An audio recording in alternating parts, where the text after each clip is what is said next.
Işiniz değil. Aha. Рахмат. Чоң рахмат Сарлы эже. Кутман кечиңиздер менен дагы бир жолу саламатсыздарбы? Кандайсыздар ага эжелер? Мен түз эфирде көрүшүп жатканыма кубанычтамын абдан сиздер менен. Бүгүн Саламатсызбы эжеке, биз да кайрадан кубанычтабыз. Сизден чоң жаңылыктарды күтүп атабыз. Рахмат ага эжелер. Сабагыбызды баштай берели. Мен ушул кыялым болчу чет өлкөдө билим берүү системасы кандай болду экен? Анан ошол өнүккөн өлкөлөрдө балдарга тарбия, мамиле, методика кандай болду экен?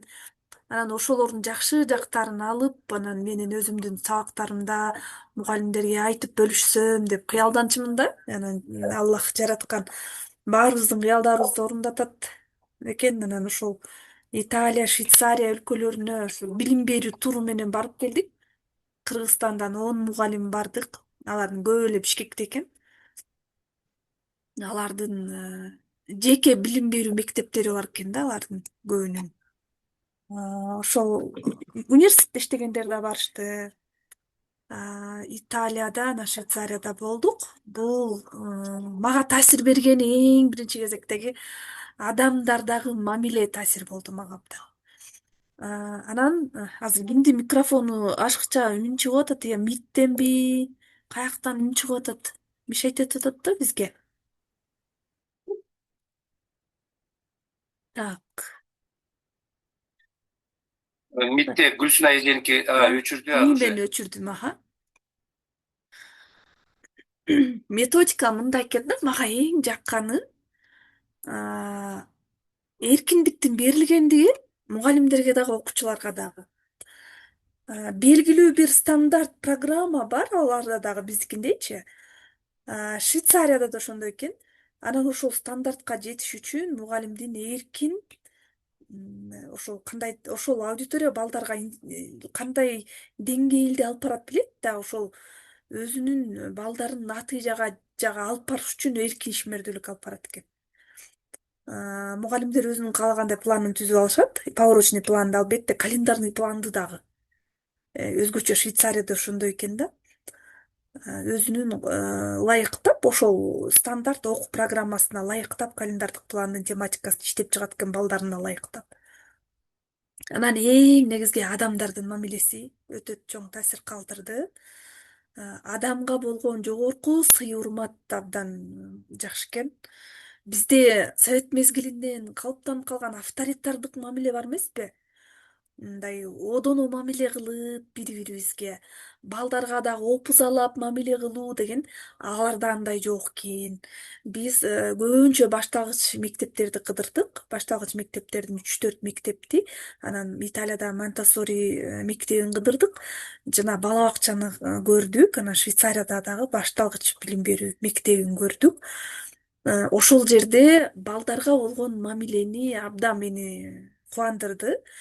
Мугалимдери жөнөкөй, жетекчилери дагы, директору дагы, шаардын мэри да, вице мэри да келип, өтө жөнөкөй. Анан балдар дагы олтурат. Алар да чет өлкөдө таза эмеспи, баары жерде эле мындай олтуруптур, балдар мындай фойеде баарлашып маектешип жүрүп жатыптыр. Анан акырынгыла сырттан киши келди деп урушпайт. Анан ушундай кишилер келди деп саламдашса саламдашып, анан карап күлүп турат. Анан балдар ызылдашып, ойноп сүйлөшүп атты бири-бири менен. Биздин бутубузга чейин жөргөлөп жүрүп атты. Бул биринчи класстар экен да. Эч ким урушпайт. Анан акырын түшүндүрсө түшүнүп олтуруп калышты. Ошол кучактап мугалимин да, директорун да биз эртеден бери көрбөй сагынып кеттик дешип. Сүйүү мамилени көрдүм да, абдан мындай эркин, анан эркиндик, сүйүү мамиле. Өз алдынча изилдеп, өз алдынча таанып билип, өз алдынча окуп үйрөнүүгө басым жасалат экен. Бизде деле топ менен иштейбиз. Бизде дагы стандартта өз алдынчалуулук, анан жанагы өзүн өзүн уюштуруу компетенттүүлүгү деп атап жатпайбызбы? Ошондой эле ал жерде дагы, Италияда дагы көндүмгө негизделген билим берүү экен. Практикалык турмуштук көндүмдөр, балдар кол менен жасап көрүп, практикада топтордо иштеп, анан турмуштук көндүмдөргө ээ болуп үйрөнүп чыгыш керек экен. Калыптандыруучу баалоо бар экен ал жерде дагы. Анан эң негизги изилдөө, долбоордук иштер менен алып барылат экен. Методиканы мындай особенно деле могу методика деп айтышкан жок. Анткени биз балдарыбызга карата мугалим өзү ылайыктап натыйжага жеткиш үчүн өзү ылайыктаган методиканы колдоно берет экен. Эң негизги алар ошол балдардын билимин өнүктүрүп, балдардын турмуштук көндүмүн өнүктүрүүгө багытталган эркин чыгармачылык сабак өтүшөт экен. Ошол балдарга болгон мамиле, чоңдордун бири бирине болгон мамилеси, жылмаюп жүрүшү, сүйүү мамиле абдан жакты мага. Балдарга болгон сый урмат, жана гуманная педагогика дейбиз го, Алманашвилинин гумандуу педагогикасы деген балдарга сый урмат көрсөт, инсандык тарбия деген бар эмеспи, инсанга багытталган. Мына ошол чет өлкөдө ошол абдан жакшы калыптанган экен. Анткени баардык жоопкерчиликти окуучуга коет. Окуучу өзү жоопкерчилик менен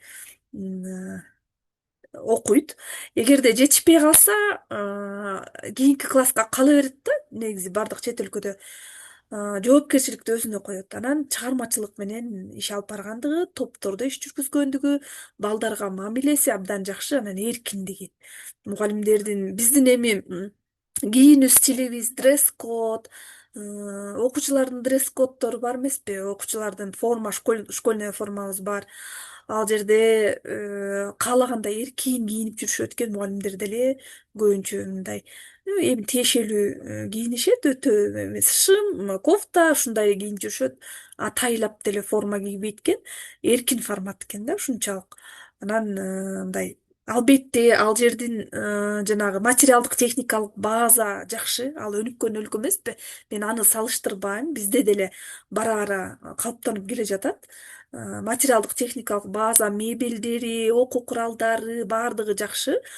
Жанагы дидактикалык каражаттарды кандай аласыңар деп сурасам, дидактикалык каражаттарда атайын фонддор бар экен, ассоциациялар бар экен, адамдын маданиятын, билимин өнүктүрүү ассоциациялары бар экен, фонддор, ошолор каржылап турушат экен да, мындай эгерде заявка берсе, ошолор. Мамлекеттик билим берүү мекемелерин көрдүк да бизчи. Ошондой экен. Анан балдарга болгон мамилеси, балдардын чыгармачылыгы, мугалимдин чыгармачылыгына мен көңүл бөрдүм. Техникалык базасына мен аны айтпайм баса белгилеп, бизде деле бара өнүгүп келатабыз.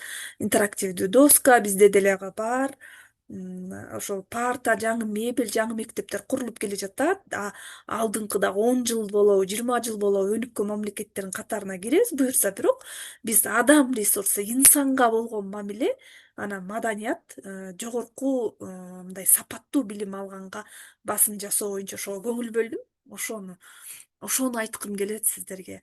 Анан дидактикалык каражаттардан мага таасир калтыргандыгы, биз көбүнчө акчаны көп коротобуз дидактикалык каражаттарга. Ачык сабак өткөндө мугалим өзүнүн чөнтөгүнөн көп акча коротот, анан экинчи ошондой көргөзмөлүү сабак өткөргүсү келбей калат. Себеби ачык сабактарда, семинарларда мындай көргөзмөлүү, таасирлүү, мындай мазмунду жакшы сабак өтсүн деп аракет кылабыз дагы, анан көп каражаттарды кетиребиз, сатып алабыз, чыгарабыз жана цветной принтерден көп каражаттар чыгарабыз да. Мен алардын цветной принтерден чыгарып колдонгон нерсесин көргөн жокмун. Кадимки окуу китеби бар экен, окуу китебин колдонот экен. Түстүү кагаздарды колдонот экен, анан көбүнчө табигый материалдардан колдонулбай калган кагаздар, картон болобу, табигый материалдарды көбүрөөк колдонушат экен. Анан бул жерде могу долбоордук изилдөөчүлүк бизде деле бар, макет мореки, модельдөөчтүр биз деле алып барабыз. Бирок ошого балдардын ишине абдан маани берет экен дагы, балдардын ишин мындай даңазалашат экен да. Анан кабинеттеринде, дубалдарында биз окшогон форекс, биз окшогон баннерлер, анан кымбат баага заказ кылган плакаттар эч кандай эчтеке жок экен. Дубалдарында жалаң балдардын ушундай колунан жасалган плакаттар, сүрөттөр эле тартып чаптап коюшат экен. Эшиктерине да, дубалдарга эч кандай форекс, эч кандай эчтеке көргөн жок. Дубалдар да ал тургай, дубалдар пустой мындай бош турат да. ал жерге жалаң балдардын ишин илгенге. Балдардын бир чети балдардын көңүлүн аларды кылбай, көңүлүн бурбаганга максатта экен. Экинчисиден, менин түшүнүгүмдө экинчиден балдардын ишин илгенге экен. Бир сабакка кирдик, ошондо топ менен иштеп жатыптыр. Ошо атайы бир долбоордук бир иш чарага даярданып жатышыптыр. Анан топ менен иштеп, ар биринин алдында ноутбук бар экен, эми албетте балдардын ноутбугу болуш керек. Анан ошол интернеттен маалыматтарды алып, анан мугалимдин багыты менен интернеттеги маалымат менен иштейт экен да. Телефон менен деле иштесе болот, ошондой интернеттен маалыматты өз алдынча алып, 3-4 класстар экен. Баштагыч класстар өз алдынча маалыматты алып, бул эме тарых сабагы болчу да биз кирген. Ошол маалымат менен топто иштегени жакты. Маалыматты өз алдынча таап, топто талкуулап, анан долбоорлук кылып жактап иштейт экен. Абдан жакшы. Бизде деле бар, бирок бизде интернет көп учурунда жок, ноутбуктар балдарда жок, бирок телефондор бар да, бирок айрым учурда колдонобуз биз деле. Ошону колдонуп өз алдынча маалымат менен иштегенге багыттаганга үйрөтүшүбүз керек да. Анан мына карабайсыздарбы, могуеки кадимки ёлка, карагайлардын эмеси, бутакчалары менен, мондай сүрөттөр менен колго жасап эле, мондай кагаздар менен колго жасап эле, бутактар менен жасап эле мындай макеттерди түзүшкөн да. Анан ушуну выставкага коюшкан.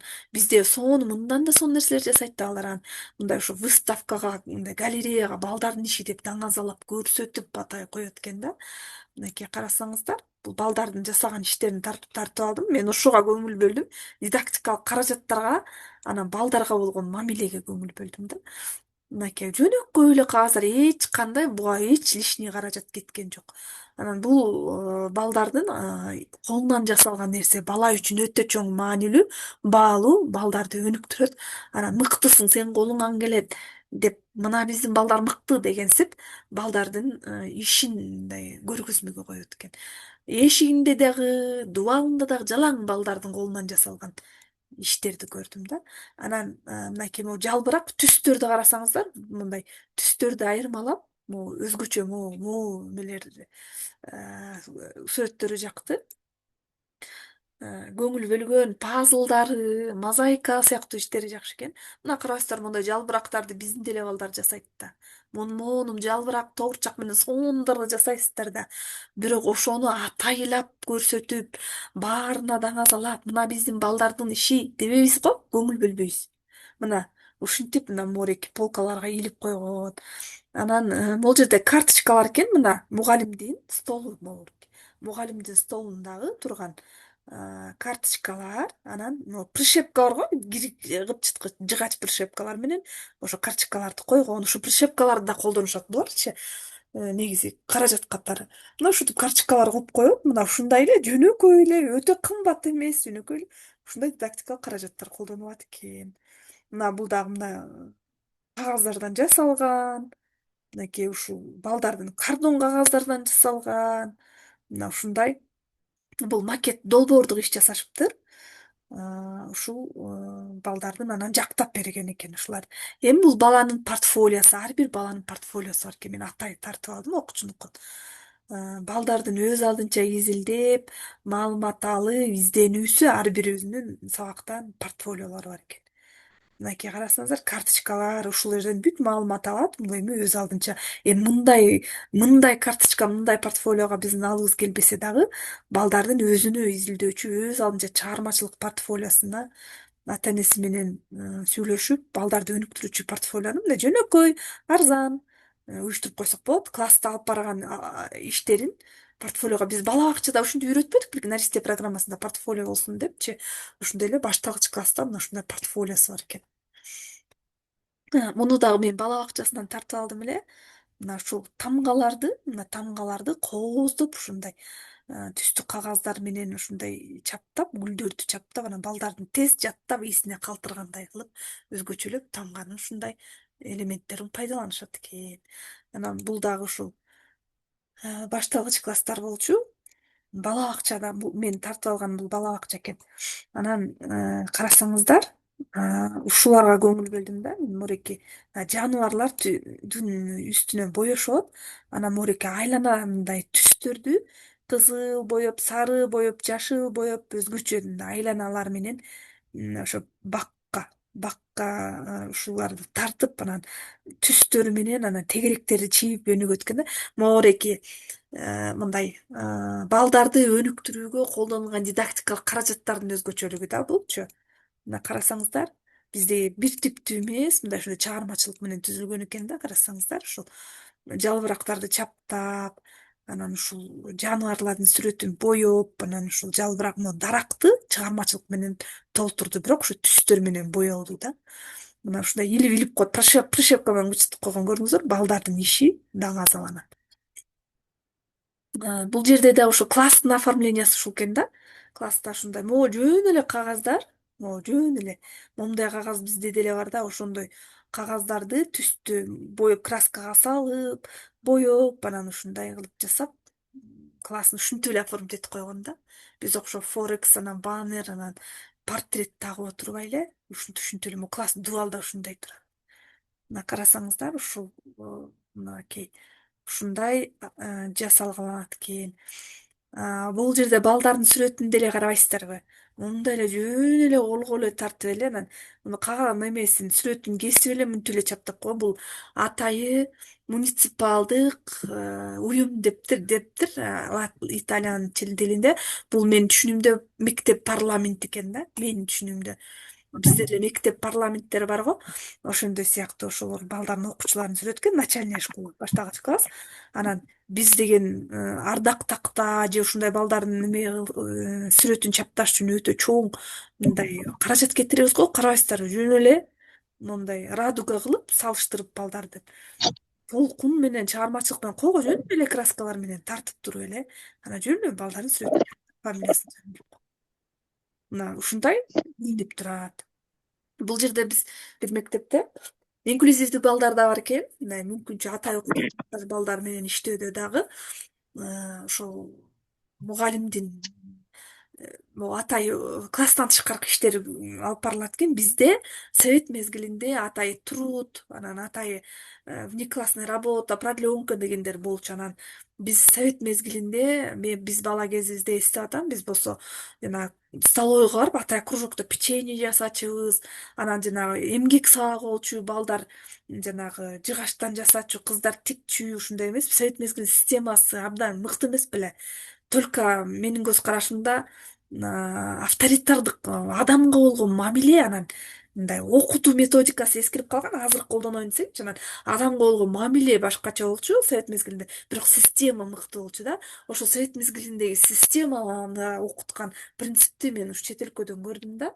Ал ушул мынакей класстан тышкаркы иш-чара дейт. Ошондо балдарга мындай печенье, каалаганда печенье бышырышат, каштан бышырышат, ушундай иштерди алып барат экен. Анан атайы огороду бар экен, мен ошонун сүрөтүн тарткам, бул жерге салбай калган турбайбы.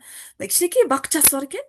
Анан ошол жерге начальник класстын балдары да ошол гүл өстүрөт, ар кандай өсүмдүктөрдү өстүрүп, кадимкидей практикалык иш алып барышат экен.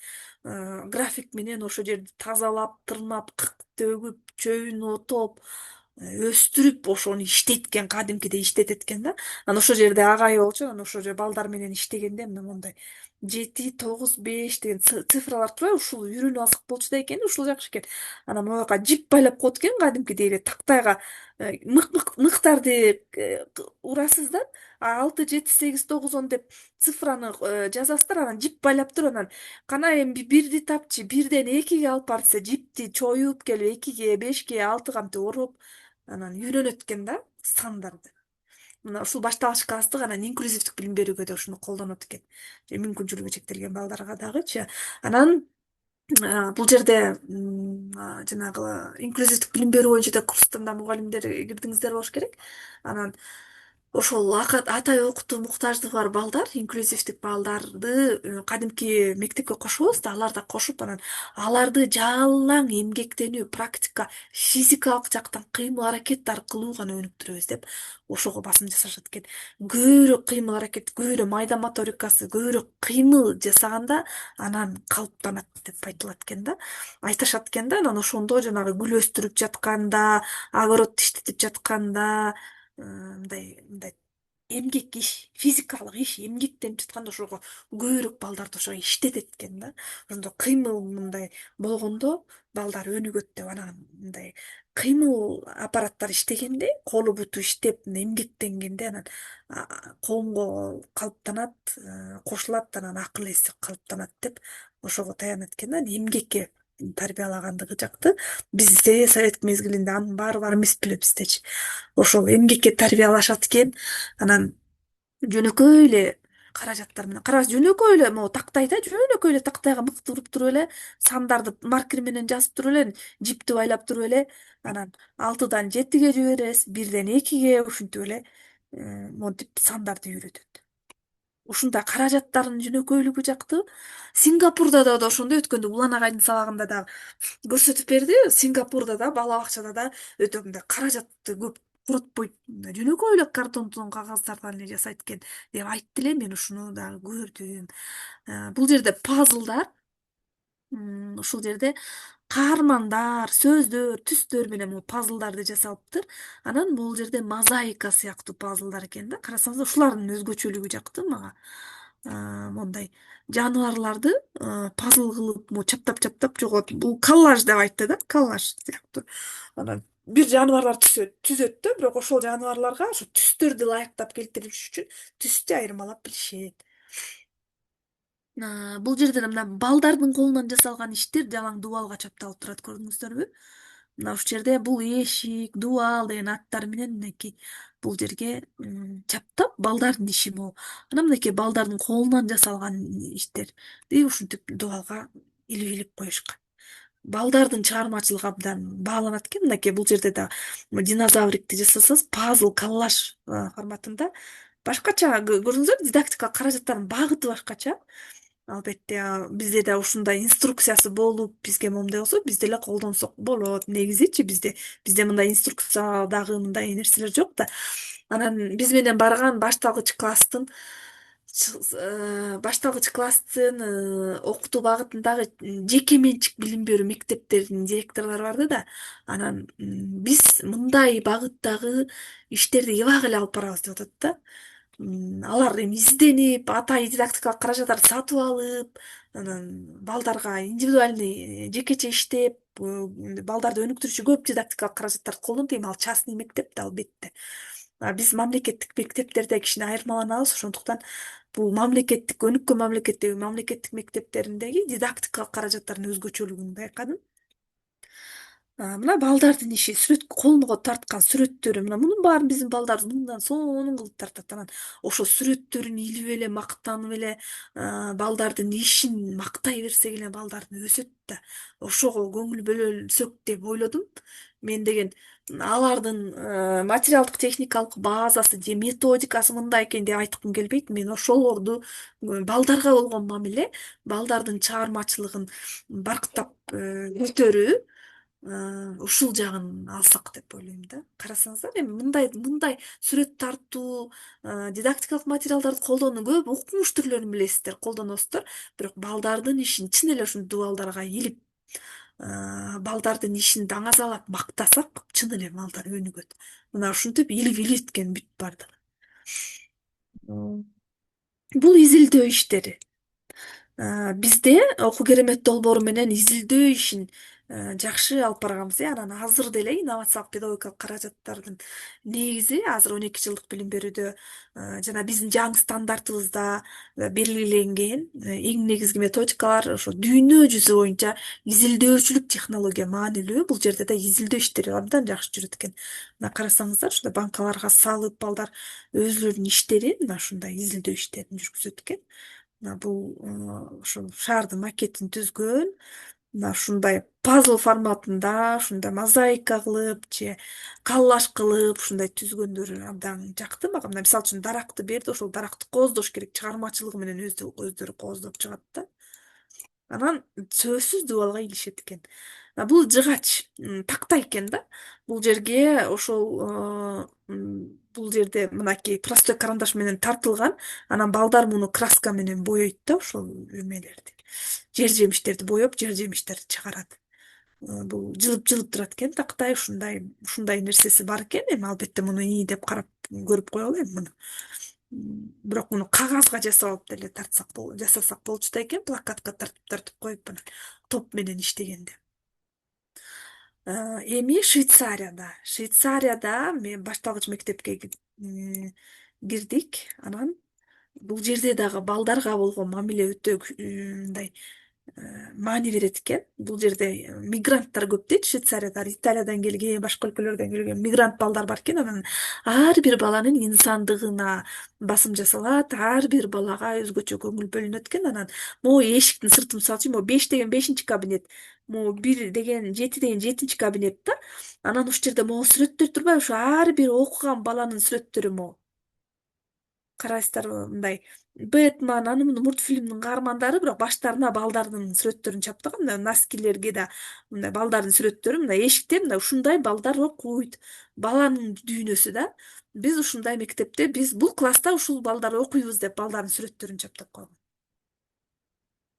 Бул жерде да бул экинчи кабинет мынакей.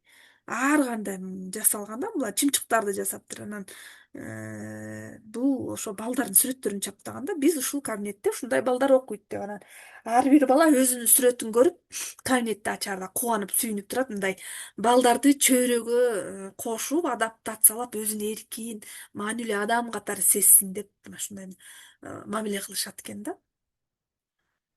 Бул ошол балдардын иштеген иштери түрдүү дидактикалык каражаттарды колдонуп, карандаштар менен, ар кандай материалдар менен иштеген иштерин муну да илип коюшуптур, дубалга илип коюптур балдардын иштерин. Көрдүңүздөрбү, Швейцарияда да ушундай балдардын иштерин баардыгын дубалга илип коюшат экен, көргөзмө кылыпчы. Мына кантип иштеп атат, эмне кылып иштеп жатат, мында дагы. Кадимки эле балдардын колунан жаралган сүрөттөр, оюнчук машинкаларды тизгендиги, ар кандай предметтер менен мореки эмне эле конструктор менен жасаганыгы, конфеттер менен фигураларды тизип, балдардын эркин чыгармачылыгы да оюн фантазиясынан жаралган иштерди сүрөткө тартып алып анан илип коюшат. Мына ушундай жасады биздин балдар деп. Боореки эмне десем, бул болсо мусоропереработка дейт, жанагы пластик, мусорго кете турган материалдарды кайра иштетип чыгышыптыр. Мугалимдин жардамы менен болуптур. Анан ар кандай түскө боеп, анан могу түстөрдүн мозаикасын чыгарганда карасаңыздар, ошентип жасашыптыр. Анан моореки да абдан жакты мага. Мондай нерсеси бар экен. Могу ортодо төрткө канчаны кошсо 16 чыгат. Төрттү кошсо же көбөйтсө канча чыгат? 4 менен 36нын кандай байланышы бар? 4 менен 24-түн, 4 менен 12нин деп байланыштырат экен. 4 менен 20нын. Ушуларды көбөйтүп бөлүп алуу амалдары менен байланыштырып, ушуну логикалык тапшырмаларды берип иштешет экен мореки. Мореки абдан жакты мага. Бул Швейцарияда каражат мына ушундай биз көңүл бөлүп каралчу каражаттар. Инстаграм баракчама кирсеңиздер, ал жанагы полкасындагы материалдарды тартып алдым эле, аны бул жерге койгон жокмун. Андай каражаттарды эми биз сатып ала албайбыз. Анан биздин пока алыбыз келгени могуларды ушуларды эле көрсөтөйүн дедим да. Анан кошумча дагы сиздерге Инстаграм баракчамда анан сүрөттөр бар, ошолордон карап алсаңыздар, мен атай видео кылып, полкаларындагы материалдар, алардан укмуш, ошолорду тартып алгам. Анан ар бир эмеде, столдо швейная машинка, кичинекей швейная машинка бар экен, электрический. Ар бир окуучу кийим тигет экен. Анан өзүнчө жана балка, мык, ар кандай инструменттер бар экен, ошолор менен эмгек ишин жүргүзөт экен. Швейцарияда мамлекеттик мектеп ар бир класска мугалим өзүнүн каалагандай чыгармачылыгы менен ичин жабдып алат экен. Эркиндик берет экен, каалагандай жабды деп. Анан кайсы класс чыгармачылык менен жабдылды деп ошого да маани берет экен. Бир мугалим анын ичине кичинекей холодильник коюп алыптыр. Ал жерге өзүнө ылайыктуу балдарга да берчүдөй эмелерди, жана йогурт, сок, ошолорду салып коет экен. Анан колго жасап алыптыр, мындай арзан эле материалдардан тигип, анан жөн эле жыгачтарды бириктирип кичинекей диванчик жасап алыптыр. Дубалдарга планеталардын сүрөтүн, жакшы сүрөттөрдү, картинкаларды чаптаптыр. Ошентип чыгармачылыгы менен иштептир да. ар бир мугалим классыңарды каалагандай оформить этип ала дейт экен. Анан жанагы интерактивная доска, доскасынын жылып көтөрүлүп турушу өтө сонун. Эми ал жерде шарт абдан жакшы мыкты экен. Анан мугалимдер ушул белгилүү стандартка программага жетиш үчүн календардык тематикалык планды дагы, поворочный планды да өзүлөрү эркиндүүлүк менен түзөт экен. Мугалимдердин ишмердүүлүгү бааланат экен, атайын комиссия менен баалап карап турушат экен. Мурда ошондо көп бааланчу дейт да, азыр кичине азыраак келип калды дейт. Атайын комитет, ата энелерден түзүлөт экен ал комитетичи. Бизге ошол бир кездерде да чыкпады беле? Мугалимдердин ишин ата энелерден түзгөн комитет түзүлүп, анан мугалимдердин ишин бааласын деп, анан ата энелер же педагог болсо эмнени баалайт деп чыкпадык белек. Көрсө ошол эмнеди айтып атышат десе көрсө, чет өлкөдө ошондой экен да. Атайын комитет түзүлөт экен, анын составында коомчулуктан, ата энелерден турган комитет анан мугалимдердин сабагына кирип карап турушат экен. Ошентип карап турушат экен. Эми алардын өзүнүн эрежеси, тартиби, көнүп калган менталитети, маданияты, мыйзамы ошондой болуш керек. Ошентип бизди баалап турат деди. Сабагынын ошо мугалимди баалоосу өзгөчө экен. Анан сабактын планын каалагандай түзөт экен мугалим. Анан башталгыч класстын окуучуларын жанында токойго жакын, табиятка жакын жайгашкан экен мектеби. Анан сөзсүз жумасына бир же эки жолу табиятка чыгып, ошол жерде сабак өтөт экен. Токой, жаркы токойго барып, кийинип алып, күн жаап атабы, кар жаап атабы, баары бир эшикке чыгып, баркы токойго чыгып келебиз дейт. Анан ошол жерден сабак өтүшөт экен. Жаратылышка байкоо жүргүзүү, табияттан анан сүрөт тартуу, ушундай сабак болот экен. Табият менен байланыш маанилүү экен. Анан мисалы биз жанагы Божья коровка барго, айлан көчөк дегенчи. Ылый көчө өйдө көч деп ойнойбуз го, ойночу элек го бала кезде. Божья коровка деген. Айлан көчөк дейбиз дечү элек. Ошону, мисалы ошол темада болуп атса, ошол кантип жаралат личинкадан, кантип өсөт, кантип чоңойот, өң кандай болот, каякта жашайт деп полный детально изилдешет экен. Даже ошону өстүрүп да көрөбүз дейт. Курт кумурсканы дагы, өсүмдүктү дагы, гүл болобу, пияз болобу, мындай биздин мындай өстүргөн өсүмдүктөр же жер жемиштер болобу, эмнени үйрөнсө ошону деталдуу аябай тереңдеп изилдешет экен. Бул изилдөө сабагы. Ошол уругун сээп, ошонун өстүрүп, суу куюп, ошого чейин изилдешет экен да. Жаныбарларды да ошол курт кумурскандей топуракка ошону карап, ошону өстүрүп, чоңойтуп, багып, ошентип изилдеп үйрөнөбүз дейт. Швейцарияда ушундай экен да. Анан бул изилдөө сабагы, изилдөөчүлүк, долбоордук технология деп эле аткан, деп эле үйрөнүп алып, толук үйрөнө албай атпайбызбы? Көрсө ошо чет өлкөдө ошонун баары өнүккөн экен да.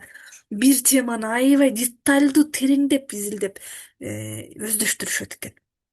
Бул ошондо канча саат берилет, балким ошол мугалим ошол мен изилдөө сабагын кенен алам десе, өзү ошо коюп алат экен теманы. Мынча саат могуга депчи.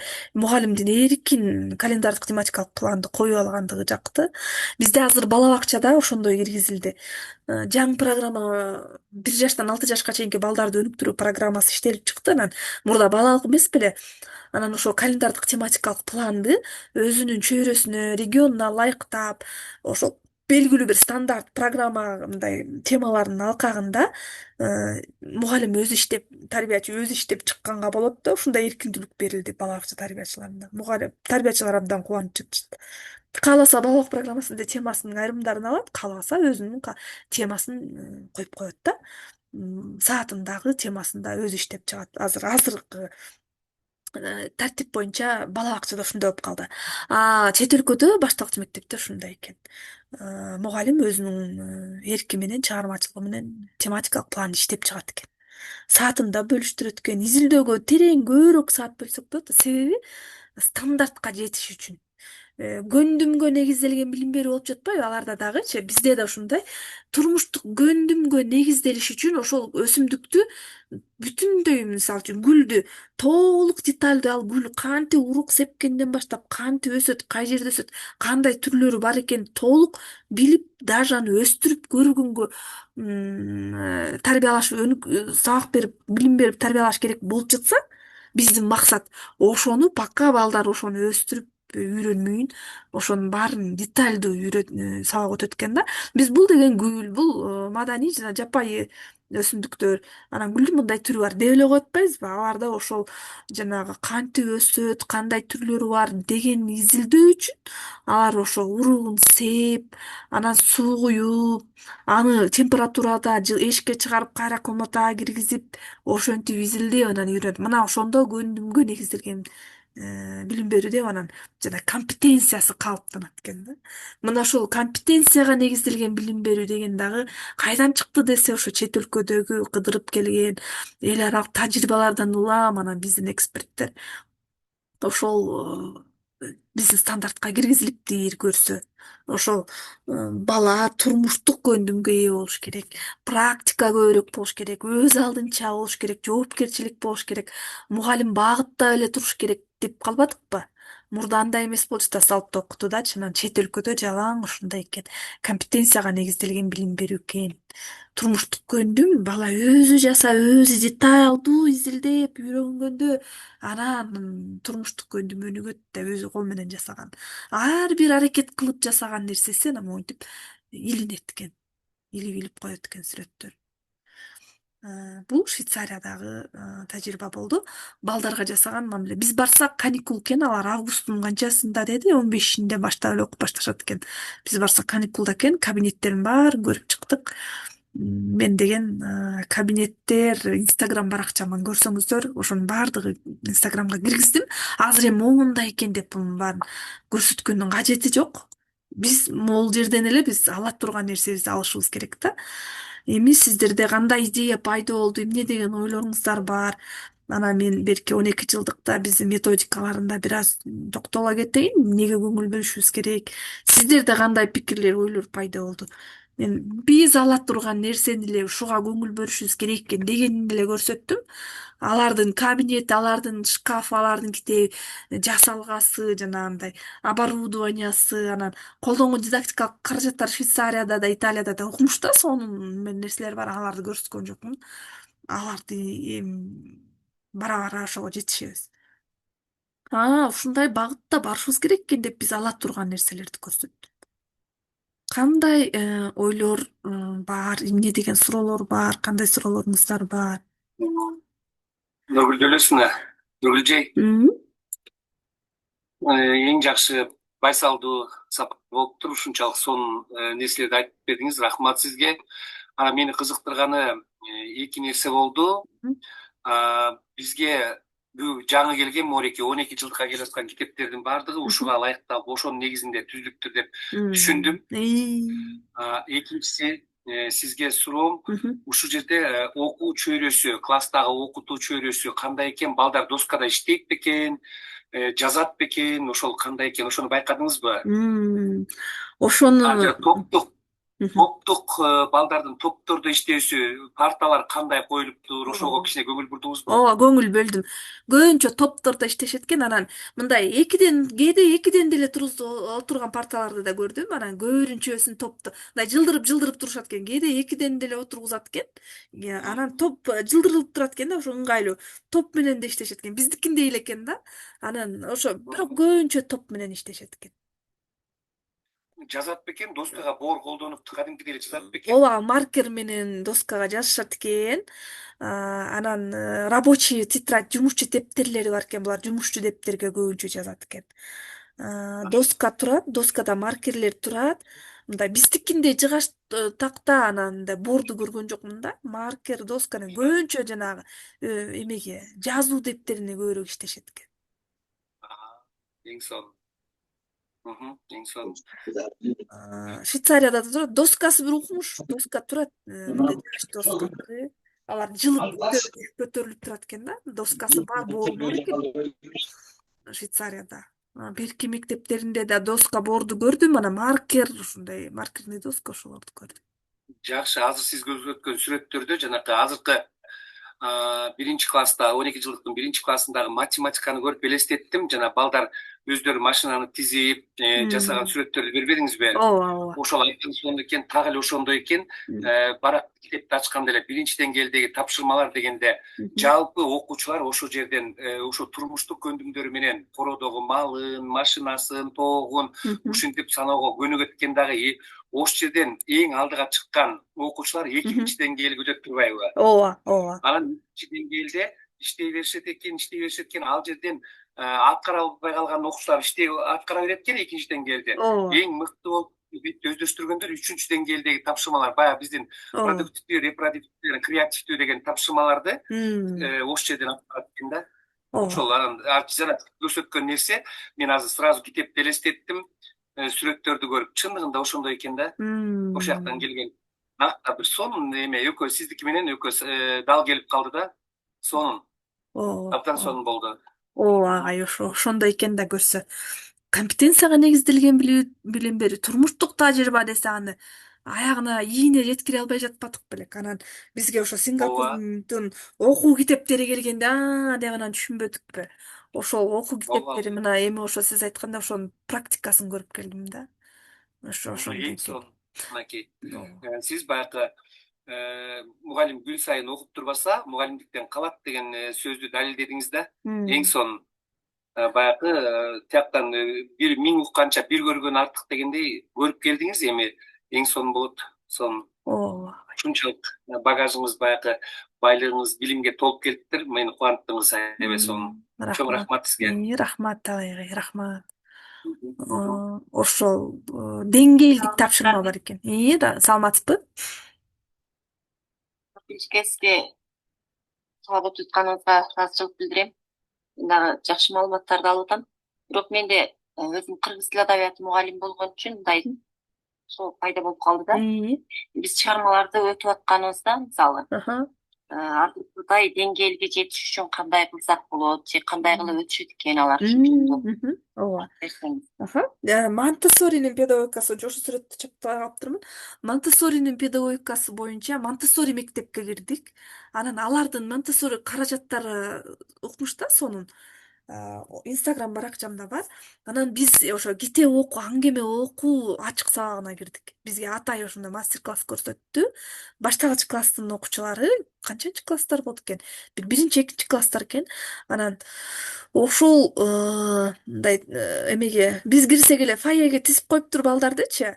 Анан кирсек эле чүш деп атат да, акырын деп чүш деп атат. Анан биз акырын бутубуздун учу менен кирсек, анан балдар да чүштөп эжеги чүш дептир. Анан эмеге класска кирди, жетелешип эки-экиден тизилди да, анан жерге отурушту. Жерге тегерек кылып отурушту. Анан бизди да акырын сүйлөбөй кирдик чүш деп, анан светти өчүрдү.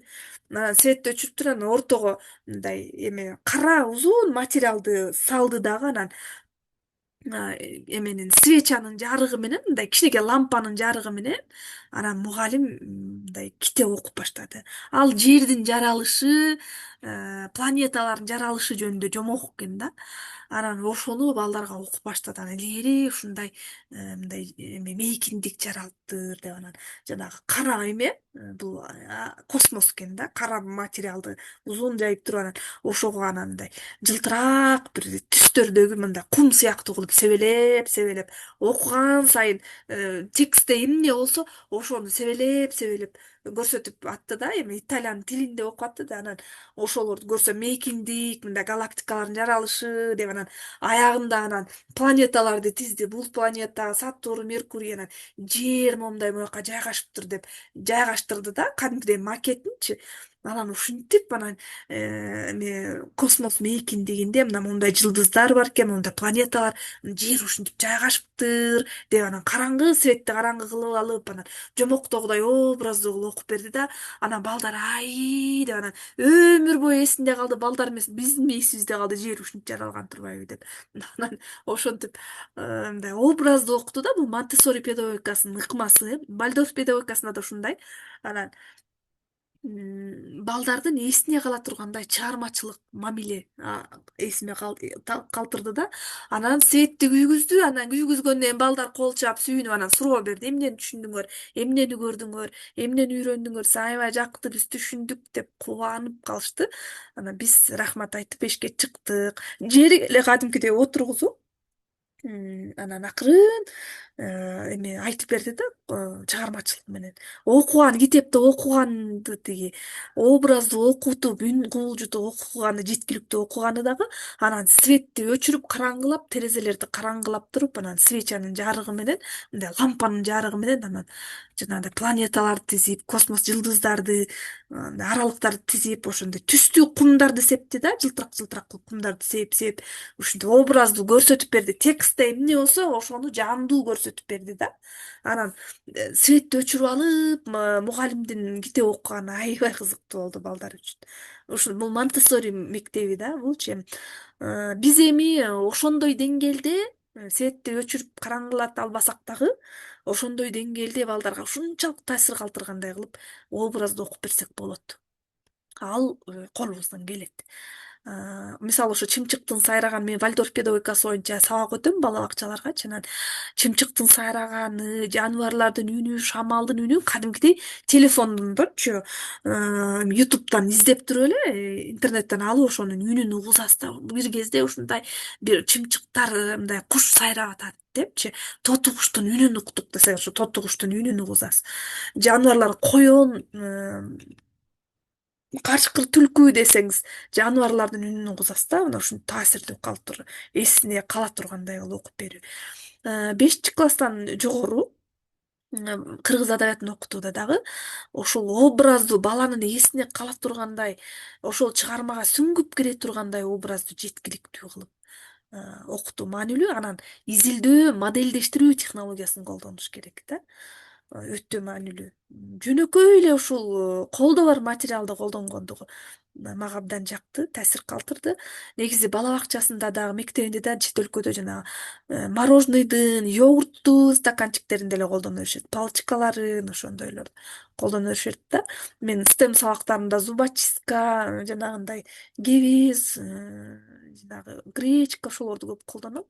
Ушундай колдо бар, өтө кымбат эмес материалдарды сабакка колдонушат. Адабиятта балага чыгармага, образдарга таасир калтырыш үчүн ошол ыкманы колдонсок болот.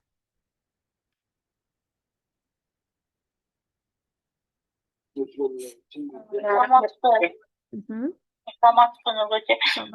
Мен дагы суроо берейин дегем, ошо бала бакча боюнча. Биз мисалы жана STEM деп жаңы чыгып атканда, биз сабак өтүп атканда, жана сиз айткандай гүлдү топуракка отургузуп, анан кичинекей айыл жерге болгон үчүн кичинекей козу, жандай мышык дегендерди, коён дегендерди алып келип балдарга жандуу көргөзүш керек деп, анан биз ошентип баштаганда, анан ачык сабак өтүп баштаганда баягы мынтип башташты да. Тиги антисанитария деген балдарга кандай болот, анан силер топуракты кайдан алып келдиңер, муну тазаланганбы, анан мындан оору жугат деген сыяктууларды айтып атчы. Ал жакта деле ошондой, жана сиз айтпайсызбы, курт кумурскалар өстүрөт экен, антиткен мынтеткен деп, анан ошол жагын кандай кылышат экен деп ойлонуп отурам да. Бизде деле алар колдонулат. Бизде делечи, бирок обработкадан өтүшкө, топуракты атай обработкадан тазалап анан колдонот балдаргачы. Бизде деле ошондой колдонушат. Аларда деле ошондой. Анан жанагы мышык, күчүктөрдү алып келген ал ветеринардын справкасы менен колдонушубуз керек. Айылдабыз деп эле күчүк мышыктарды алып келе бергенде да коркунучтуу да, анчы. Ветеринардын справкасы менен ал тиги прививкаланганбы, оору жукпай, ошону алып келебиз, атак алып келбейбиз да. Бала бакчада да колдонот, мисалы Нарында Тамара Оморовнун бала бакчасы ошондой, ветеринардын мындай көзөмөлү менен да жаныбарларды өстүрөт алар. Анан топуракты да аябай обработкалап анан колдонушат. Анан колдоруна перчатка кийип, мындай оозуна салбай, жебейбегендей кылып карап турасыз да. Рахмат.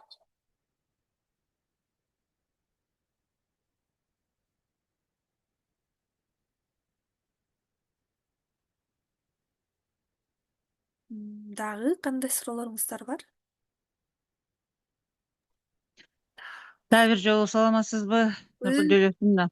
саламатсызбы? Эртеден бери коллегалардын суроолорун дагы уктум. Сиздин өтө жакшы барып келиптирсиз, жакшы саамалдыктар менен келиптирсиз. Анан мени кызыктырганы баягы мен профтех системасында эмгектенем да. Ал жакта ушул тууралуу сөз болгон жок деп, профтех системасы аякта сакталып калыптырбы, же бул системанын жолу багыты кандай болду экен, ушул тармак аякта кандай көңүл бөлүнөт бекен, иш жүрөт бекен ушул тармакта. Ооба. Же мындайча айтканда ошо квалифицированный жумушчу кадрлар тарбиялоодо аларда кандай иш алынып барылат болду экен? Ооба, рахмат. Ушул сурооңузга Швейцариянын Же бул жагында көп сүрөт көрсөтүп беришсиз системасын Швейцарияда. Сиз айткандай эмеге кесипке багыттоо жогорку класстан келген алардыкычы. 12 ал жерде 13 класска чейин экен. Биз 12 класста ыйлап атпайбызбы? Италияда да Швейцарияда 13 класс бар экен, 13 класска чейин. Анан ушул жогорку класстар кесипке багытталат экен.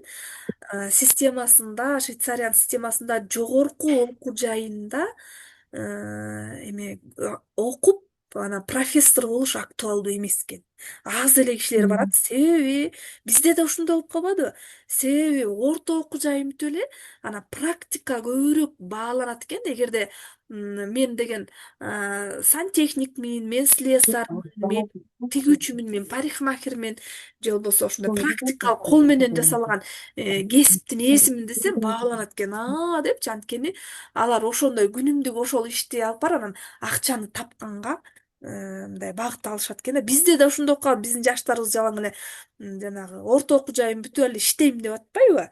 Чет өлкөдө эбак эле ошондой экен. Анан жогорку окуу жайында окуп бүтүп, анан профессор болуп, окумуштуу болуш аларга актуалдуу эмес экен. Эгерде профессор болуп окумуштуу болсо, анда жанын жакшы бага албай калат экен да. Ошон үчүн жанагындай кесиптик окуу жай абдан бааланат экен. Кесиптик окуу жайдан жанагы практика күнүмдүк кол менен жасалган мындай научный, билим менен ментальный кесипке караганда, теориялык кесипке караганда кол менен жасаган кесип бааланат экен. Фермер, парикмахер, сантехник, жанагындай автослесарь дегендерчи, кесиптер, проф кесиптер. Ошолор өтө бааланат экен Швейцарияда. Анан ошол окууну бүтүп алып эле, орто окуу жайды бүтүп эле иштеп кетишет экен. Ошого көп ошого барышат экен. Анан ошол Швейцарияда Гүлзар деген кыз Тозуп алып өзү мектепте иштейт экен. Анан менин жолдошум дагы ушул жолду тандайм деп айтат дейт да. Мындай 3 багытта кетип атат да. Ошону мектептик, анан орто кесиптик окуу жайы, анан жогорку окуу жайы депчи. Анан ошонун мектепти бүткөндөн кийин орто окуу жай, кесиптик окуу жайына көп барышат экен. Ошону окуп алып эле иштеп, анан акча табышат экен. ошондо Нургүл Жөлөсүнүн ал жактан да кесиптик техникалык окуу жайлары бар турбайбы анда, ушундай деп түшүндүмбү мен? Ооба, бар экен, бар экен. Кесиптик техникалык окуу жай. Биздики уже убакыт мезгил менен мына бир 2 жыл, 3 жылдан кийин кесиптик окуу жайларды кыскартып атышпайбы? Потому что жанагы УПК деп, мурунку учебно-производственный комбинат деп Союздун учурунда бар болчу да. Ошондо общеобразовательный предметтер мектепке кошулуп калат. Биякта профтех системасында общеобразовательный билим берүүнүн мугалимдери кыскарып калат да, ошондо профилине эле кесип окуулар калат да. Мисалы, азыр 2 жылдык болуп калбады, мурун профтех системасы 3 жылдык эмес беле. Сиз да системада иштеген турбайсызбы? Ооба, ошондой болуп калды. Ооба. Кесипке багыттоо жана жогорку класстар ошондой экен, кесипке багыттоо. Анан орто кесиптик болуп, жана профтех болуп бар экен. Анан ошолор дагы тереңирээк ошолорду окуп, анан кесипке ээ болуп чыгышат экен. Мектептен эле алган билим жетишсиз экен да. Ошентип Швейцарияныкы ушундай экен. Италиядан ал жөнүндө сураган жокмун.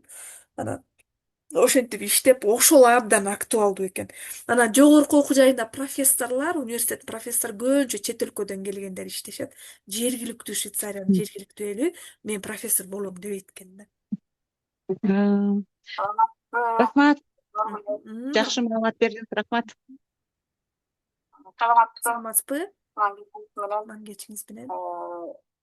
Мен жана сиздин айтып аткан көргөзүп аткан көрсөтмө куралдарыңызга ыраазы болдум. Мына мен да неберем бар да.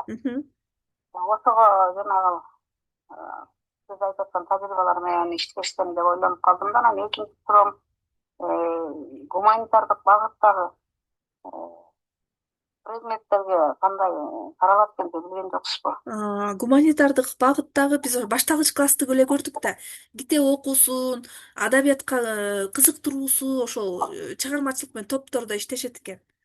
Анан ошол чыгармада литературадан алган эмесин моделдештирип, жана сүрөткө түшүрүп, чыгармачылык менен ошол методикалар колдонулат экен да.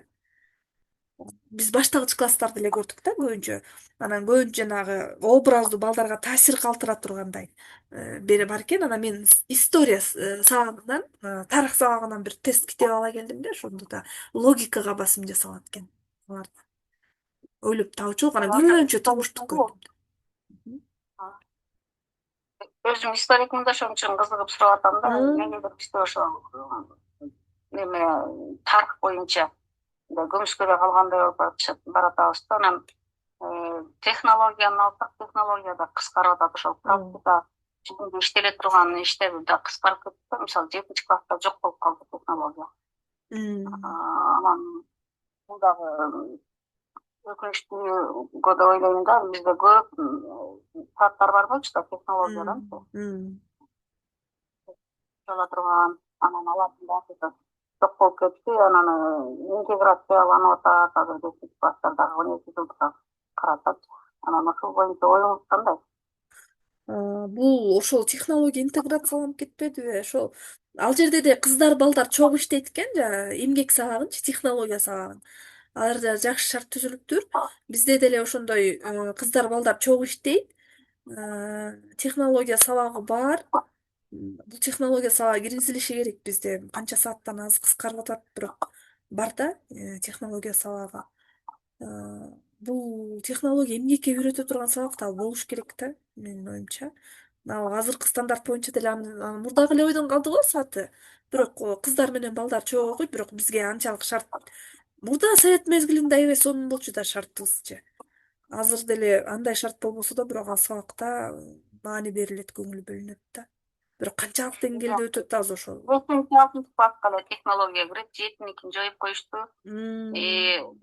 Начальник класстарга берилбей калды. Мурда биз бир класска 2 жумасына 2 саат берилчү.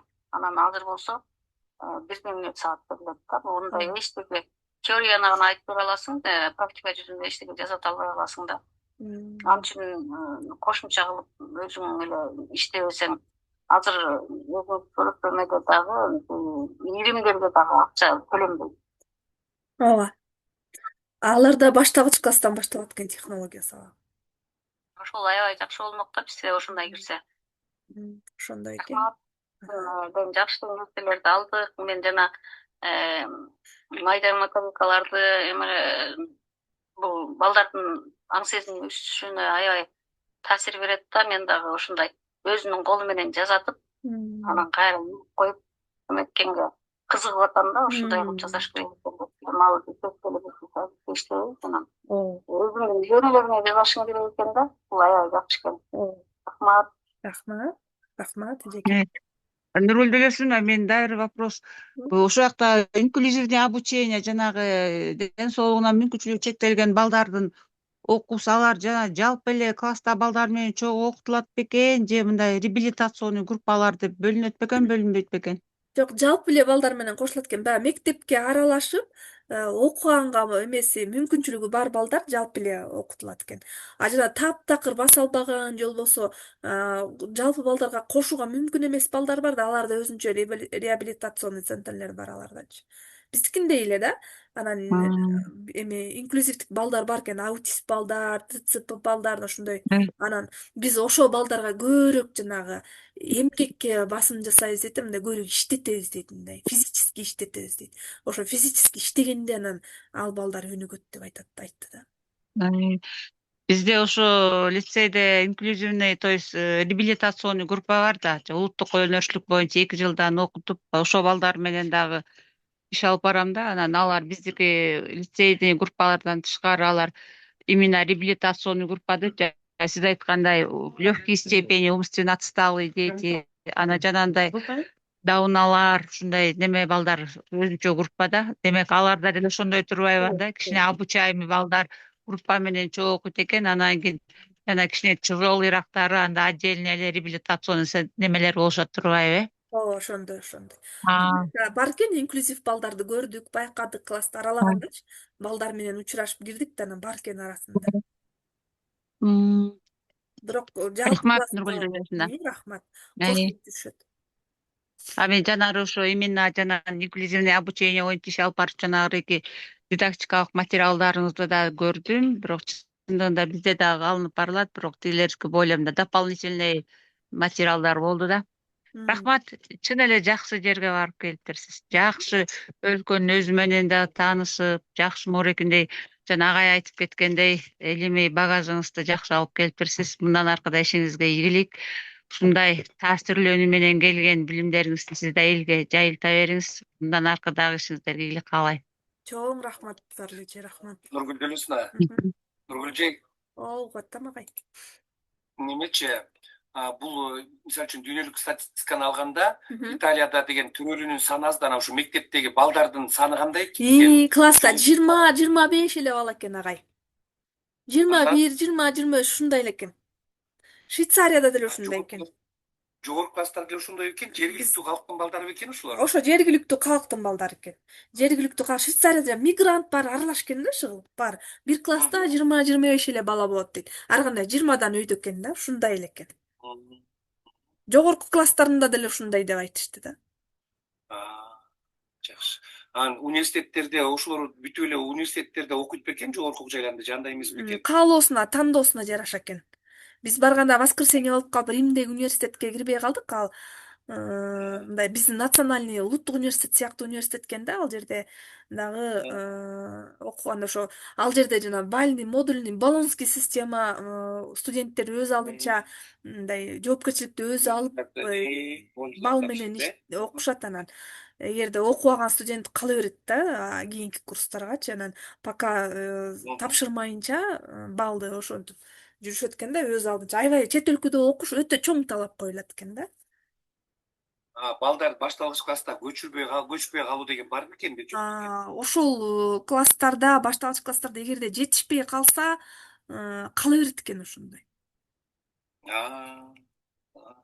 Ошондой экен, ошондой. Калыптандыруучу баал экен да аларда.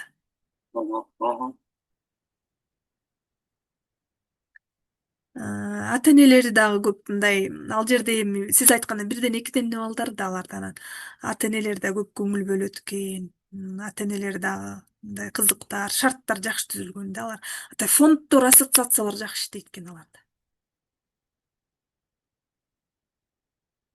Ошолор каржылап турушат экен да, керектүү каражаттары мененчи. Дидактикалык каражаттарды кайдан табасыңар, буларды мугалим чөнтөгүнөн чыгара берсем жок дейт, фонддор каржылап берет дейт. Эң сонун, аябай сонун турбайбы? Жок, ошого карабастан акча, лишний акча коротпой эле жөнөкөй эле кагаздардан жасагандары жакта да. Баланын чыгармачылыгы. Эң сонун. Анан дубалдарда мен бир да кабинетте биз окшогон Форекс, биз окшогон стендтерди көргөн жокмун. Бүт эле дубалдар пустой турат, начальник класс. Бош турат. Дагы андай болуш үчүн жогорку жактан баягы требованияга жараша болот. Эмне классың пустой, эмне дубалдар аңгырап турат, жабдыгыла дейт да.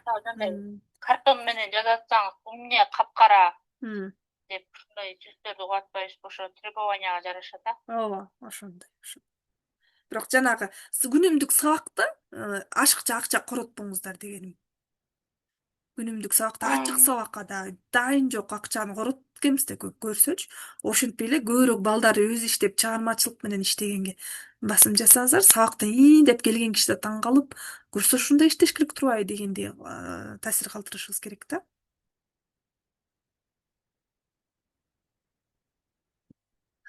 Так, 12 жылдык билим берүү системасында мына Кембридж системасы деп түшүнүп эле калдыңыздар. Бул илимий жанагы система, Кембридж системасында контекстеги илим, анан илимий көз караш, изилдөөчүлүккө басым жасап жатпайбызбы ошо? Чет өлкөлөрдө ошондой баланын изилдөөчүлүк ишмердүүлүгү маанилүү экен. Илимий ой жүгүртүү методдору азыр биздин 12 жылдыкта ушуга багыттап жатабыз. Анан сынчыл ой жүгүртүү, аналитикалык ой жүгүртүү маанилүү. Азыркы мен ушул ой жүгүртүүгө багытталган ишмердүүлүктү да көрдүм чет өлкөдөн. Бул ушул Кембридж системасы бүтүндөй чет өлкөдө ийгиликтүү система. Ушул изилдөө, долбоор, модельдештирүү, баланын ой жүгүртүүсүн өнүктүрүү, өз алдынча алуулугу маанилүү. Анан жана компетенцияга негизделген билим берүү, баланын көндүмү деген ошол турмуштук тажрыйбага ээ болуш керек. Балага багытталган сабак. Так, Сингапур методикасы билесиздер. Эми бул жерде так, инновациялык окутуу усулдары мына кейс технологиясы, изилдөөчүлүк. Мен жалпылап жатам да, эми бул долбоордук, модельдөө, STEM, дифференциацияланганга багытталган усулдар. Анан окуу керемет долбоорундагы, адабият, математикадагы стратегиялар, методдорду колдонушубуз керек азыр. Негизи айтып жатам. Азыркы биздин 12 жылдык билим берүүдөгү ишке реализациялоодо ийгиликтүү ишке ашырыш үчүн биз мугалимдер кандай салым кошо алабыз? Биз ушул инновациялык окутуу усулдарды мыкты деңгээлде колдонуп, мындай тиешелүү деңгээлде колдонуп, жакшы өздөштүрүп, сабагыбыздын мазмунун жаңы багытта алып барсак эле, биз 12 жылдык билим берүүнүн талабын аткарган болобуз. Баалоо, диагностикалык, калыптандыруучу, суммативдүү, критерийлик баалоо киргизилген азыркы жаңы системабызда. STEM билим берүү, STEAM билим берүү, STREAM билим берүү маанилүү. Кызыктыруу, изилдөө, түшүндүрүү, практика жана evaluate баалоо 5E окутуу модели маанилүү. 5E окутуу модели азыркы окутуубузда биздечи дүйнө жүзүндө бар 5E окутуу модели. Мен ушу 5E окутуу моделиңер кандай деп сурабай калып турмун, бирок жалаң практика, изилдөө дегенде эле мен түшүндүм да. Анан Блумдун таксономиясында төмөнкү тартиптен жогорку тартиптеги ой жүгүртүүгө барабыз да. Жаратмандыгы, жанакы балдардын кол менен жасап өзү түшүнүккө жетүүсү бул жаратмандыкка алып барат. Биздин азыр 20-кылым менен 21-кылымдагы айырмабыз окутуу билим берүү багытындагы борбордук орунда окуучу дүйнө жүзү боюнча бул биргелешкен көрсөтмө, билим эмес көндүм маанилүү. Бала аткара билиш керек да, турмуштук көндүм, жөндөм, ошон үчүн жөндөмгө негизделген билим берүү. Баланын жөндөмүнө жараша дифференциацияланган 3 деңгээлдеги тапшырма беребиз: продуктивдүү, репродуктивдүү, креативдүү. Анан бала ошол жөндөмү өнүгүш керек да. Мазмун эмес процесс, кандай иш алып барабыз, кантип натыйжага жетебиз деген. Теория эмес практика маанилүү, жекече эмес топтук, мектеп эмес глобалдуу коомчулук, суммативдүү эмес калыптандыруучу баалоо. Мектеп үчүн эмес, азыр биз жашоо, турмуш үчүн билим алып калдык. Анткени мезгил ошого баратат. Жанагы Швейцарияда жанагы турмуштук кесиптер, жанагы кол менен жасаган мындай кесиптик билим берүү, кесиптик орто кесиптер маанилүү болуп атпайбы? Турмушта мындай иштеп акча таап, кол менен жасап акча тапкан кесип актуалдуу экен да. Ошого баратабыз биз. Анан ошол жашоо, турмуш үчүн билим алыш үчүн биз ошол бир нерсени жасай алышыбыз керек, гүл өстүрө алышыбыз керек, мал бага алышыбыз керек, өсүмдүк эгин айдай алышыбыз керек, жер каза алышыбыз керек дегендейчи. Кол менен жасай алган турмуштук көндүмдөргө ээ болуш керек. Эмнеге эле көндүмгө негизделген билим берүү, эмнеге эле компетенция деп калдык десе, дүйнө жүзү ошолго баратыптыр. Адам жөндөмдүү болуш керек да, жашап кете ала турган. Анан улам бир жаңы кесип чыгып атпайбы?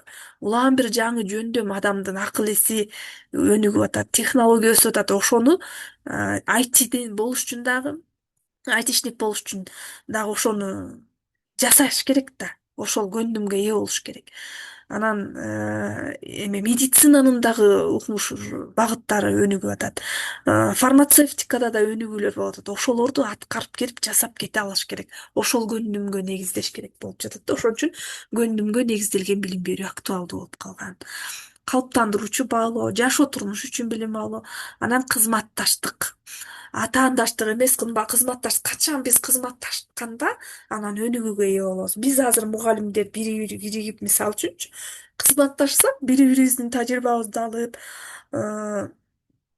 усулдарыбызды бири-бирибиз менен кызматташып, сабактарыбызга менен бөлүшүп, мектептерге барып, сабактарыбызга катышып, алдыгы олимпиадага кантип жетишип атабыз, ОРТга кандай жетишип атабыз, дегендей кантип конкурстардан жеңип атабыз, ошолор менен ушундай бири бирибиз менен кызматташсак өнүгүүгө алып барабыз. Мисалы үчүн да, мектеп менен мектептин, мектеп менен жогорку окуу жайдын, мектеп менен башка тармактардын кызматташтыгы, ал тургай компаниялар, чоң ишканалар кызматташып атат дүйнө жүзү боюнча. Кызматташтык аркылуу өнүгүү актуалдуу болуп калды азыр. Ошол кызматташтыкка көндүм, бул способность жөндөм болуш керек да. Ал үчүн биз балдарда бири бири менен кызматташып, долбоорлорду жактап, топто иштеп, ушул көндүмдү калыптандырышыбыз керек да. Коммуникация деп айтабыз, жана 4К көндүмү деп жатпайбызбы? Коммуникация, пикир алышуу көндүмү маанилүү. Бул өтө маанилүү азыр. Мисалы, биздин балдар чет өлкөдө окуп калабы, же барып иштеп мигрант болуп калабы, же башка чөйрөгө, шаардан айылдан шаарга түшүп калабы, ошондо адам менен бат тил табышып кетүү маанилүү болуп калды азыр. Бизди тосуп алган гид экскурсовод кызыбыз ошол Кыргызстандын кызы экен, өзү Талас жергесинин кызы, Лиза деп, Асель экен, Лиза болуп калды. Италияда 15 жылдан бери жашап калган экен. Ушунчалык коммуникациянын салык көндүмүнүн жогоркулугун байкадым.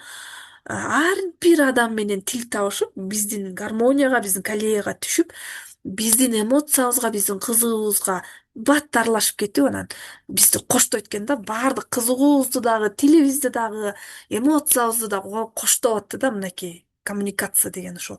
Эгерде адам менен тил табышып, мамиле түзүү көндүмү болбосо, ал гид боло алмаганбыз. Мына адам менен азыр 21-кылымда ошондой болуп калды. Адам менен мамиле түзүп, анан биз адам менен өнүгүп калдык. Адам аркылуу өнүгөбүз. Ошондуктан кызматташтык менен коммуникация жөн эле кирип калган жок. Жана ийкемдүү көндүмдөрчү, 4К көндүмдөр деп атпайбызбы? 21-кылымда кызматташтык, креативдүүлүк, сынчылоо жүгүртүү, коммуникация, 4К ийкемдүү көндүм дүйнө жүзүндө эмне эле муну айтып атат десек, бул ошол азыр адам менен бириккенде анан өнүгүү болуп калды. Ошол компаниялар, чоң уюмдар, ишканалар биригип кызматташтык менен өнүгүү болуп жатат азыр. Азыр ошол актуальный болуп калды. Мурда атаандаштык болчу, биздин көз карашыбыз башкача болчу да. Бир компания менен бир компания атаандаштык, бир мектеп менен бир мектеп атаандашып, анан бири-бирибиз менен жарышып өнүккөн болсок, азыр атаандаштык актуалдуу болбой калып, кызматташтык менен өнүгүү болуп калды азыр. Ошол көндүмгө ээ болуш үчүн бала кичинекейинен калыптаныш керек да. Ошого тил табыша билип, башка жерге ыңгайлашып кетип, ошол чөйрөдө батып, элге батып, эл менен иштеп кете алган көндүм бул коммуникация жана кызматташтык. Муну биз ошо мектептен, бала бакчадан калыптандырабыз. Ошондуктан ана мектепте көндүмгө негизделген билим берүү, топто балдар мындай кызматташтык, изилдөөчүлүк иштер жүргүзсүн, өзүнүн оюн айтсын, долбоордук иштерди алып барсын, эркин чыгармачылык ой жүгүртсүн деп жатпайбызбы? Ошондо мындай жогорку кругозор, турмушка приспособленный дейбиз го, жашоого ыңгайлашкан, мындай моорекий рынок экономикасында өсүп өнүгүп турган, глобалдуу өсүп өнүгүп турган, коомго ыңгайлашып кеткен муунду тарбиялашыбыз керек болуп жатат. Ошондуктан бала өз алдынча аракет кылганда анан жашоого бушат. Бизде деле мурда ошондой кылып ата энебиз бышык кылып айылда тарбиялабады беле, жашоого тың болгула дечү эмес беле.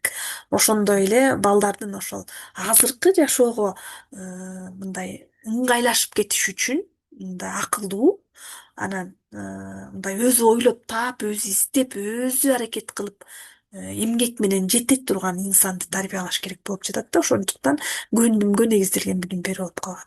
Текстик эмес, веб база маанилүү. Бүт электрондоштуп атабы азыр. Бүт электрондук журнал колдонуп атасыздар, бүт электрондук база маанилүү. Анын үчүн санариптик билим керек. Санариптик билим өтө маанилүү. Мына ушул 21-кылымдагы билим берүү багыты маанилүү. Мен англис тилинен которгом муну маалыматты дүйнө жүзү боюнча ушул актуалдуу. Долбоордук иш, изилдөө технологиясы, сынчыл ой жүгүртүүнү өнүктүрүү технологиясы, кейс технологиясы, маалыматтык коммуникациялык технология, санариптик тиркемелер, окууну модельдөө технологиясы азыр актуалдуу. Азыркы биздин инновациялык билим берүү технологиялары, кейс бул проблемалык окутуу технологиялары дейбиз. Баштагыч класста оюн технологиясы да маанилүү. Анан кырдаалдык окутуу технологиясы, кейс, проблемалык окутуу технологиялары ушул анткени көйгөйдү чечип, чечим чыгарып билүүгө багыттайт да. Бул моделдөө аркылуу биз жаратмандыкка алып барабыз. Мына ушул технологиялар маанилүү, баланын ой жүгүртүүсү, практикалык көндүмдөрүн өнүктүрө турган технологиялар, изилдөөчүлүк, жаратмандык ой жүгүртүүнү азыркы заманга тарбиялай турган технологиялар да. Азыр ушулар актуалдуу. Мына ушуну биз терең өздөштүрүп сабакта колдонушубуз маанилүү. Демек, заманбап педагог биздин ой жүгүртүүбүз, көз карашыбыз, инсандык өнүгүүбүз, педагогикалык, психологиялык билимдерибиз жогору болуш керек. Анан чыгармачыл, санарип мугалим болушубуз керек. Активдүү окутуу усулдарынын түрлөрү бар. Алтын шляпа, жакей жынаат, суроолордун таблицасы жана башка. Окуу кереметтин окурман пикирлеринин тизмеси, бекеттер боюнча орун алмашуу, автор эссе жана башкалар. Булар адабият сабактарында, анан математиканын да стратегиялары бар. Ушуларды өздөштүрүшүбүз керек болуп жатат. Класстан тышкаркы иш-чараларда ата энелер мектеби, инсандык өнүгүү, ой жүгүртүүнү өнүктүрүү, жашоодогу мамиле деген сыяктуу темаларды коюп, жаңы багытта иш алып барсак абдан жакшы да. Мына ушул ыкмаларды өздөштүрүшүбүз зарыл. Анан мага чет өлкөгө барганда ошол эч нерсени татаалдаштырбай, жөнөкөй эле карап мамиле кылгандары жакты да. Биз көп нерсени татаалдаштырып алабыз өзүбүзчө. Анан ошол жөнөкөй эле карап, анан ар бир мугалим өзүнүн окуучуга жараша, классына жараша, анан максатка жараша ылайыктуу методиканы колдоно берет экен. Сөзсүз могуреки методиканы колдон деп таңуулаган болбойт, анткени натыйжага жетиш керек да. А эгерде сиз ошол мынакей изилдөө технологиясы, долбоордук технологиясы, кейс технологиясы кайсы учурда сизге ыңгайлуу болсо, темаңызга, максатыңызга жараша тиешелүү болсо колдоносуз. Ушул ыкманы мен ушул максатка жетиш үчүн ушул бир учурда колдоноюн деп.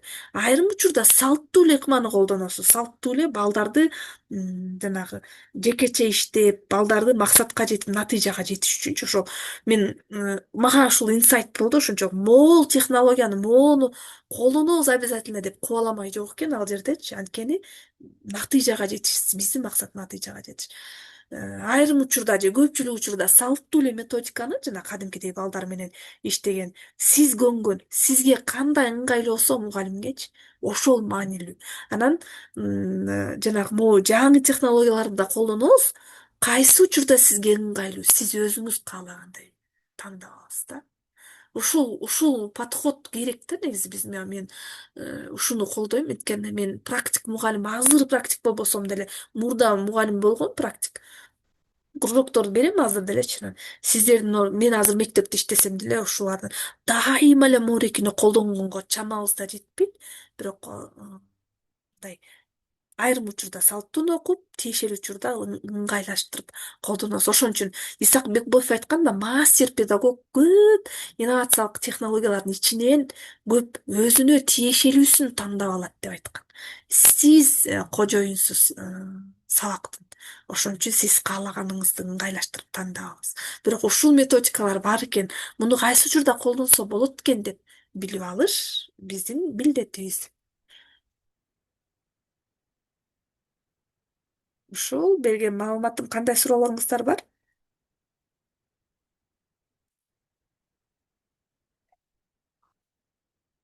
Эң сонун болду, Нургүл Дөлөсүн, абдан сонун.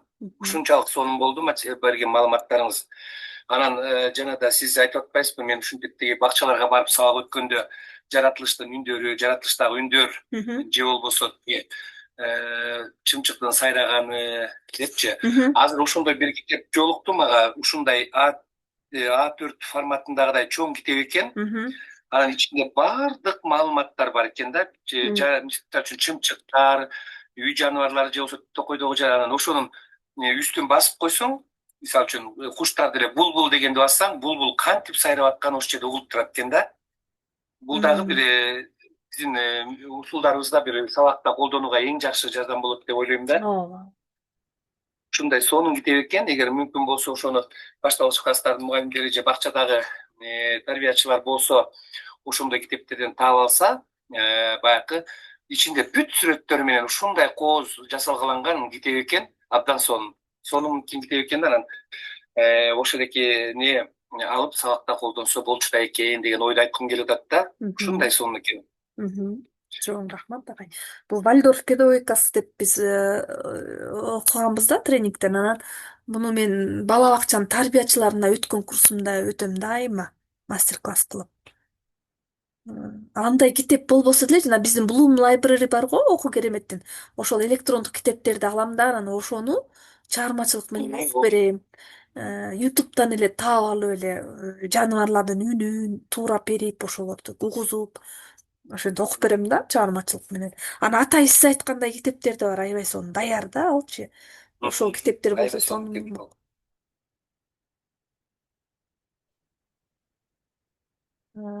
Негизи ошол чет өлкөдө адамдардын бири бирине болгон мамилеси мага таасир калтырды. Чын жүрөгү менен сүйөт экен бири бирин. Чын жүрөгү менен мындай мээрим менен мамиле кылат экен да. Ошол жакты.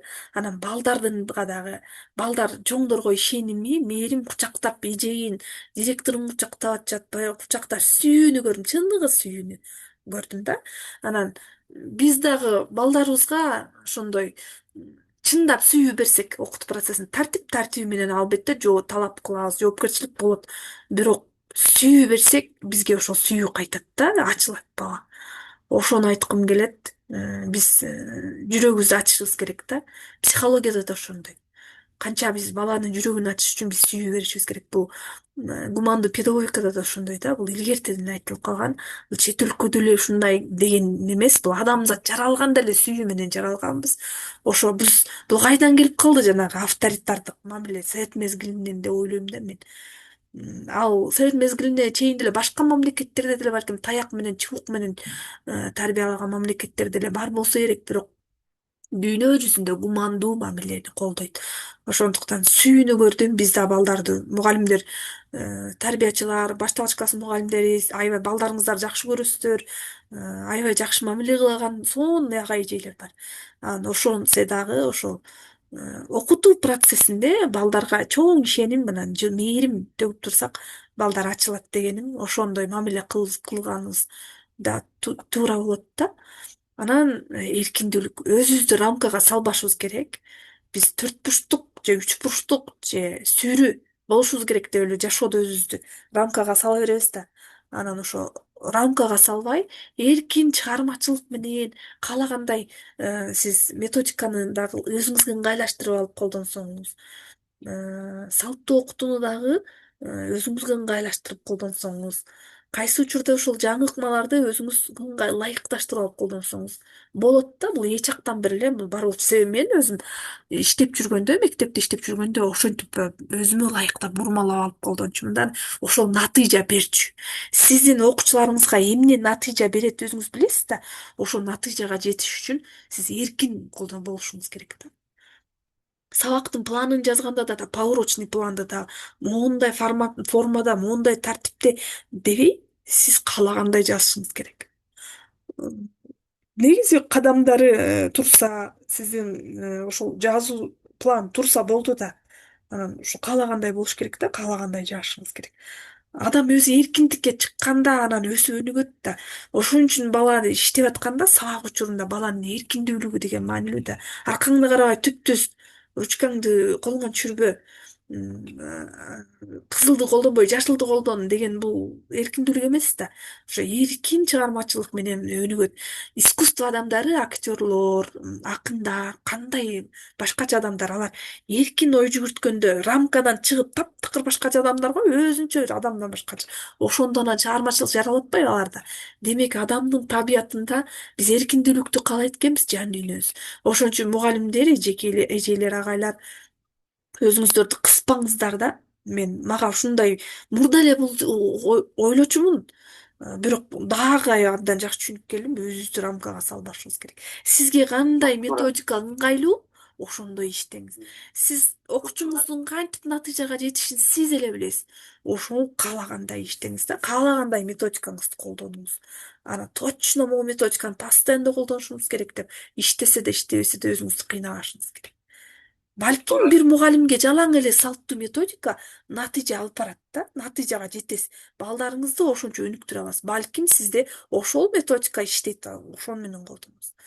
Айрым учурда жанагы изилдөө болобу, эмне болот, жанагы методика айрым учурда колдонсоңуз иштейт. Ошон үчүн экөөнү аралаштырып алып, сизде болуш керек да эркиндүү. Жан дүйнөңүз эмнени каалайт ошондой иштесек анан кесибиңизди да жакшы көрөсүз, жашооңуз да оңой, жумушка да баргыңыз келет, балдар менен да иштегиңиз келет, ошондой да эркин болуш керек. Туура.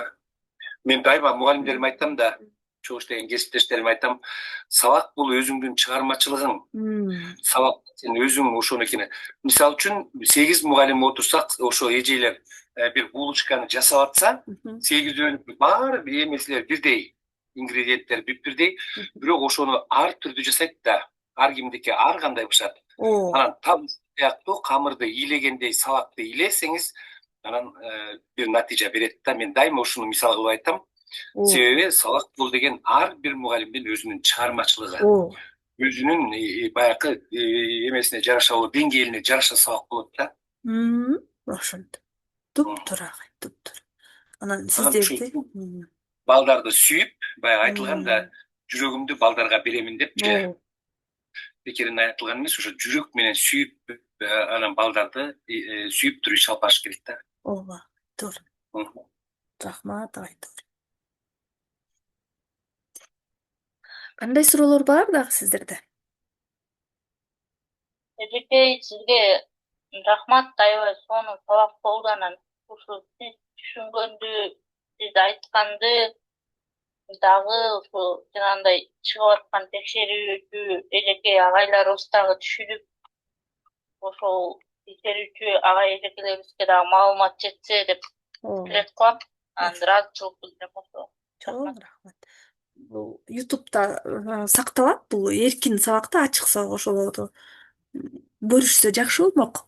Ошо райондо методисттери, адистер, ошо негизи алардын көпчүлүгү эле билишет, баягы курстан, тренингден өтпөгөндөр да бар да арасында, ошон үчүн балким билбей жаткандар бардыр. Убакыт бөлгөнүңүздөр үчүн терең ыраазычылык билдирем. Эртең да бир сабак болот, мастер-класс кылып көрсөтүп берейин. Кете окуу боюнча, балдарга мындай методикалар боюнча мастер-класс кылып көрсөтүп берейин. Эртең да акысыз сабак болот. Эң сонун Нургүл өлөсүн абдан оорубаңыз, бар болуңуз, болуңуз. Жолугушканга чейин. Рахмат алай агай. Таазим кылам сиздерге, урматтуу агай эжелер. Сиздерде бар болуңуздар, бекем ден соолук каалайм, ишиңиздерге ийгилик каалайм. Кыргызстандын келечеги үчүн аткарган ар бир кызматыңыздардын сый урматында, элдин алкышында болуңуздар. Зоболоңуздар бийик болсун, ишиңиздерге ийгилик каалайм. Бейпил түн каалайм барыңыздарга. Рахмат, ишиңизге ийгилик. Рахмат Нургүл өлөсүндө. Чоң рахмат. Рахмат, зарлы. Жакшы эс алыңыздар. Рахмат.